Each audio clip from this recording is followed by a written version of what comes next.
വടക്കാഞ്ചേരിയിൽ വോട്ടുകോഴ വിവാദം വല്ലാതെ പിടിച്ചുലച്ചതാണ് ഇന്നലെ. പക്ഷേ അതിലേറ്റവും പ്രധാനപ്പെട്ട കാര്യം തെളിവുകൾ ശേഖരിക്കാൻ വിജിലൻസിന് സാധിച്ചിട്ടില്ല എന്നുള്ളതാണ്. പണം ഈ ജാഫർ കൈപ്പറ്റിയോ ഇല്ലയോ എന്നുള്ളതാണ് പ്രധാനപ്പെട്ട ചോദ്യം. ജാഫർ പണം കൈപ്പറ്റിയില്ലെങ്കിൽ എങ്ങനെയാണ് ഈ അബദ്ധം സംഭവിക്കുക? വടക്കാഞ്ചേരി വോട്ടുകോഴയിൽ ലീഗ് സ്വതന്ത്രൻ ജാഫറിന്റെ മൊഴിയെടുത്തിരിക്കുകയാണ് വിജിലൻസ്. 50 ലക്ഷം രൂപ കോഴ വാങ്ങിയതിൽ അന്വേഷണം നടക്കുന്നു. കൈക്കൂലി വാങ്ങിയതായി നിലവിൽ വിജിലൻസിന് തെളിവ് ലഭിച്ചിട്ടില്ല.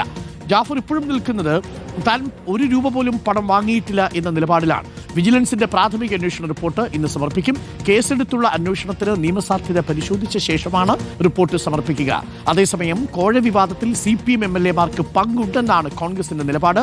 ഇന്ന് ബ്ലോക്ക് ഓഫീസിലേക്ക് മാർച്ച് നടത്തും. ജെയ്സൺ ചമവളപ്പിലുണ്ട് കൂടുതൽ വിവരങ്ങളുമായി. Jason, very good morning Jason. ഇതിൽ CPM ചോദിക്കുന്ന ചോദ്യം പ്രത്യക്ഷത്തിൽ ലോജിക്കലായ ഒരു ചോദ്യമാണ്. കാര്യം UDF-ന്റെ ഘടകകക്ഷിയായ ലീഗിന്റെ സ്വതന്ത്രൻ UDF-ന്റെ വോട്ട് തെറ്റിച്ച് ചെയ്തതിന് CPM-നെ എന്തിനാണ് പഴിക്കുന്നത് എന്നാണ് അവർ ചോദിക്കുന്നത്.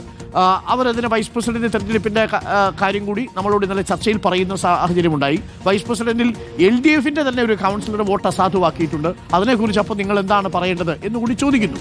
പക്ഷേ ജാഫർ ട്വിസ്റ്റുണ്ടെന്ന് പറഞ്ഞതും ഈ പണത്തിൻ്റെ കാര്യം നേരത്തെ സൂചിപ്പിച്ചതുമെല്ലാം ജാഫറിന് വിനയായി തീർന്നിരിക്കുന്നു. പൊതുബോധ്യം ഈ ജാഫറിന് എന്തോ തടഞ്ഞിട്ടുണ്ട് എന്നുള്ളതാണ്. പക്ഷേ വിജിലൻസിന്റെ പ്രാഥമിക അന്വേഷണത്തിൽ അത് കണ്ടെത്താൻ സാധിച്ചിട്ടില്ലെന്നാണോ മനസ്സിലാക്കേണ്ടത്? അങ്ങനെയാണെങ്കിൽ ഇത് കേസെടുക്കില്ലല്ലോ, ഇത് കേസ് നിൽക്കില്ലല്ലോ. Jaison, good morning. Very good morning Arunkumar. ഈ ജാഫർ വിഷയത്തിൽ ഇന്നലെ ജാഫർ നടത്തിയ പ്രതികരണം പൊതുസമൂഹത്തിന് വിശ്വസിക്കാൻ കഴിയാവുന്ന ഒന്നായി കരുതുന്നില്ല. അതിനുള്ള പ്രധാനപ്പെട്ട കാരണം ജാഫറിനോട് നാം വളഞ്ഞും തിരിഞ്ഞും മറിഞ്ഞുമൊക്കെ ചോദിച്ചു, എന്താണ് വോട്ട് ചെയ്യാൻ പോയ സമയത്ത് നിങ്ങളുടെ മാനസികാവസ്ഥ, എന്ത് പ്രേരണയിലാണ് താങ്കൾ വോട്ട് ചെയ്തത്? അപ്പോഴെല്ലാം ഏക മറുപടിയാണ് ജാഫറിൽ നിന്ന്, തനിക്ക് തെറ്റുപറ്റി എന്ന് ആവർത്തിക്കുന്നതിനപ്പുറത്തേക്ക് ആ തെറ്റിലേക്ക് നയിക്കാനുണ്ടായ കാരണം, ആ കാരണത്തെക്കുറിച്ച് മനസ്സ് തുറക്കാൻ ആ ഘട്ടത്തിലും ജാഫർ തയ്യാറല്ല. അതിനർത്ഥം ജാഫർ നുണ പറയുന്നു എന്ന് തന്നെയാണ്. പക്ഷേ അതിനകത്ത് ഒരു കാര്യം വ്യക്തമാണ്, 50 ലക്ഷം ഒന്നും കൊടുത്ത് വടക്കാഞ്ചേരി ബ്ലോക്ക് പ്രസിഡന്റ് സ്ഥാനം ഒന്നും പിടിക്കേണ്ട കാര്യം CPM-നില്ല എന്നുള്ളത് യാഥാർത്ഥ്യമാണ്.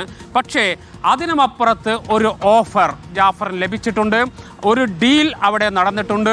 ആ ഡീലും ഓഫറും എന്താണെന്നതാണ് ഇനി പുറത്തു വരേണ്ടത്. പക്ഷേ വിജിലൻസിൻ്റെ അന്വേഷണത്തിലൊന്നും പുറത്തു വരില്ല. വിജിലൻസിനെ സംബന്ധിച്ചിടത്തോളം സാങ്കേതികമായ പല വിഷയങ്ങളുണ്ട് ഇതിനകത്ത്. തിരഞ്ഞെടുപ്പുമായി ബന്ധപ്പെട്ട സംഭവമാണ്. അതുകൊണ്ട് തന്നെ തിരഞ്ഞെടുപ്പ് കമ്മീഷൻ്റെ അധികാരത്തിൽ വരുന്ന ഒന്നാണ്.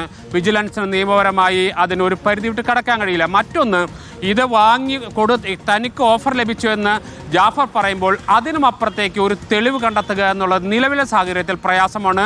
നാം ബാർക്കോഴ പോലുള്ള നിരവധി സംഭവങ്ങൾ നമുക്ക് മുന്നിൽ വിജിലൻസ് കൊടുത്ത റിപ്പോർട്ടുകളൊക്കെ നമ്മുടെ മുന്നിലുണ്ട്.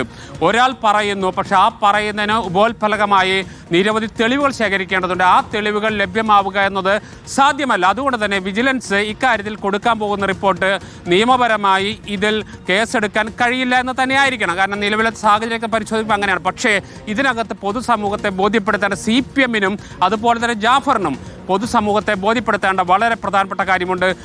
തലേ ദിവസം മുതൽ പല ദിവസങ്ങളിലും ജാഫർ പറഞ്ഞ ട്വിസ്റ്റ് അവിടെ സംഭവിച്ചിരിക്കുന്നു. അതും തമാശ രൂപത്തിലാണ് എന്ന് പിന്നീട് ജാഫർ വിശദീകരിക്കുന്നുണ്ടെങ്കിൽ പോലും ആ കോൺഗ്രസിൻ്റെ നേതാവ് ആവർത്തിച്ച് പറയുന്നത്, ജാഫറെ വെറുതെ തമാശ കളിക്കല്ലേ എന്ന് പറയുമ്പോൾ നാളെ ട്വിസ്റ്റ് ഉണ്ട്, നാളെ നിങ്ങൾ കാണൂ എന്ന് പറയുന്നത് ജാഫറിൻ്റെ ആത്മവിശ്വാസം. പക്ഷേ ജാഫറിന് പിടിവിട്ടുപോയി എന്നതാണ് പിന്നീട് സംഭവിച്ച കാര്യം.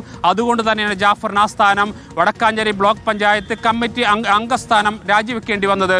ഇന്നലെ ജാഫറിനോട് നാം ചോദിച്ചു, നിങ്ങളുടെ ജീവിതം സെറ്റിലായോ എന്ന് ചോദിക്കുമ്പോൾ ജീവിതം അൺസെറ്റിൽഡ് എന്നാണ് ജാഫർ ആവർത്തിക്കുന്നത്. അതിനർത്ഥം ജാഫർ പ്രതീക്ഷിക്കുന്ന അപ്പുറത്തേക്ക് കാര്യങ്ങൾ പോയിരിക്കുന്നു. പക്ഷേ രാഷ്ട്രീയമായി ഇതിൽ കോൺഗ്രസിന് വലിയ പിടിവള്ളിയായി മാറിയിരിക്കുന്നു എന്നതാണ് ഏറ്റവും പ്രധാനപ്പെട്ട കാര്യം. മറ്റത്തൂരും തൃശ്ശൂർ കോർപ്പറേഷൻ തെരഞ്ഞെടുപ്പൊക്കെ വലിയ പ്രതിസന്ധിയിലേക്ക് കോൺഗ്രസിനെ കൊണ്ടെത്തിച്ചിരിക്കുന്ന സമയത്താണ് സത്യത്തിൽ ജാഫറിൻ്റെ ഈ ഓഡിയോ പുറത്തു വരുന്നത്. അതോടുകൂടി വലിയ രീതിയിൽ പ്രതിരോധത്തിലേക്ക് CPM പോയിരിക്കുന്നു. CPM-നും ഇതിന് ഉത്തരവാദിത്തമുണ്ടെന്ന കാര്യത്തിൽ യാതൊരു സംശയമില്ല. വൈസ് പ്രസിഡന്റ് സ്ഥാനത്തെ പറഞ്ഞൊന്നും നിൽക്കാൻ CPM-നാവില്ല. സ്വാഭാവികമായ ഒരാൾ വോട്ട് തെറ്റ് ചെയ്യുക എന്നത് സ്വാഭാവികമായ കാര്യം. പക്ഷേ വോട്ട് തെറ്റ് ചെയ്യുമെന്ന് തലേ ദിവസം തന്നെ പ്രഖ്യാപിക്കുന്ന ഒരു പ്രവചനം ജാഫർ നടത്തുന്നു. ആ ജാഫർ പിറ്റേ ദിവസം ആ വോട്ട് രേഖപ്പെടുത്തുന്നു. ആ വോട്ട് രേഖപ്പെടുത്തിയ ശേഷം നമുക്ക് ആ ദൃശ്യങ്ങളിൽ നിന്ന് വളരെ വ്യക്തമാണ് നഫീസയുടെ അടുത്ത് നിന്ന് വളരെ സന്തോഷത്തോടു കൂടി ചിരിച്ചുകൊണ്ട് കടന്നു പോകുന്ന ഒരു ജാഫറിന്റെ ദൃശ്യമാണ് കഴിഞ്ഞ ദിവസം കണ്ടത്. അതുകൊണ്ട് തന്നെ എളുപ്പത്തിൽ ജാഫറിന് നുണ പറഞ്ഞൊഴിയാൻ കഴിയില്ല. നിയമപരമായ നടപടിയിലേക്ക് കോൺഗ്രസ് പോകുക. അതിനേക്കാൾ ഉപരി വെറും 3 മാസം മാത്രം അവശേഷിക്കെ കോൺഗ്രസിന് ഈ വരുന്ന തെരഞ്ഞെടുപ്പിൽ, നിയമസഭാ തെരഞ്ഞെടുപ്പിൽ വലിയ പിടിവള്ളി കിട്ടിയിരിക്കുന്നു എന്ന് തന്നെയാണ് Arunkumar. Okay, thank you. Jaison ചാമോളപ്പിലാണ് തൃശ്ശൂരിൽ വടക്കാഞ്ചേരിയിൽ നിന്നും വിവരങ്ങൾ നൽകിക്കൊണ്ടിരിക്കുന്നത്. പ്രിയപ്പെട്ട പ്രേക്ഷകരെ, ഒരു മുന്നണിയിൽ നിന്ന് ജയിച്ചിട്ട് ആ മുന്നണിയിൽ നിന്ന് പണം വാങ്ങി മറ്റൊരു മുന്നണിയിലെ സ്ഥാനാർത്ഥിക്ക് വോട്ട് ചെയ്യുന്ന പരിപാടി, അതിനെയാണല്ലോ നമ്മൾ കൂറുമാറ്റം എന്ന് പറയുന്നത്. നമ്മളതിനെ ഉത്തരേന്ത്യയിൽ വിളിക്കുന്ന ഓമന പേരാണ് ഓപ്പറേഷൻ ലോട്ടസ്, ഓപ്പറേഷൻ താമര, ചാണക്യതന്ത്രം എന്നൊക്കെ പറയും. ഒന്നുമില്ല, കുതിരക്കച്ചവടം എന്നാണ് അതിൻ്റെ പച്ച മലയാളം. അതാണോ യഥാർത്ഥത്തിൽ ഇവിടെ നടന്നത് എന്നുള്ളതാണ് ചോദ്യം. വിജിലൻസിന് പ്രാഥമിക അന്വേഷണത്തിൽ തെളിവൊന്നും കണ്ടെത്താൻ സാധിച്ചിട്ടില്ല.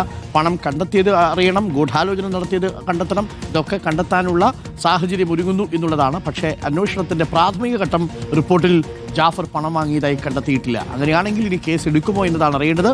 അതല്ലെങ്കിൽ എങ്ങനെയാണ് കോൺഗ്രസ് ഇതിനെ നേരിടാൻ പോകുന്നത് എന്ന് നമ്മൾ കണ്ടിരുന്നറിയണം.